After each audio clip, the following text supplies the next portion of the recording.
सामाजिक, शैक्षणिक आणि एकोपा यासाठी आज कोल्हापुरामध्ये गोलमेज परिषद होते आणि या ब्राह्मण गोलमेज परिषदेचं वैशिष्ट्य काय किंवा ही ब्राह्मण गोलमेज परिषद घ्यायचं का वाटलं? ही ब्राह्मण परिषद घ्यायचं कारण ब्राह्मण समाजाच्या सामाजिक, शैक्षणिक आणि आर्थिक सद्यस्थितीचा आणि भविष्यातील परिस्थितीचा उहापोह आणि मुक्त चर्चा करण्यासाठी ही आम्ही गोलमेज परिषद घेतलेली आहे. ही याच्या आधी आम्ही दोन गोलमेज परिषद घेतलेल्या आहेत, एक अधिवेशन घेतले आणि ही तिसरी गोलमेज परिषद, असा आमचा चौथा कार्यक्रम आहे. ब्राह्मण समाजासाठी परशुराम आर्थिक विकास महामंडळ स्थापन झालं आणि खुल्या प्रवर्गातील अमृत संस्था स्थापन झाली. त्या खुल्या प्रवर्गातील अमृत संस्थेमध्ये फार मोठा अनियमितता दिसून येते.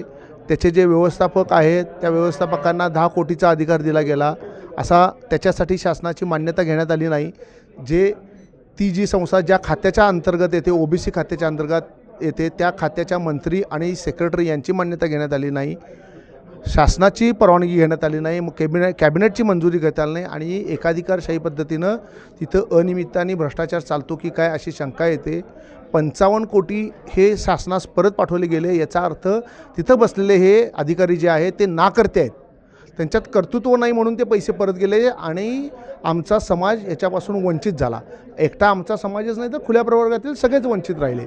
आणि दुसरं, परशुराम आर्थिक विकास महामंडळाच्या माध्यमातून जे 18 ते 45 वयोगटाची अट घातलेली आहे ती शिथिल करून आम्हाला वयवर्ष 60पर्यंतचे करावं आणि जी व्याज परतावा योजना देण्यात आलेली आहे याचबरोबरीनं उद्योग विभाग, शैक्षणिक विभाग, आणखीन तुमचा याच्याशी बँकांची आर्थिक विभाग याच्याशी सांगड घालून आम्हाला उद्योजक एंटरप्रेन्योरशिप निर्माण करता यावी अशी योजना तयार करावी.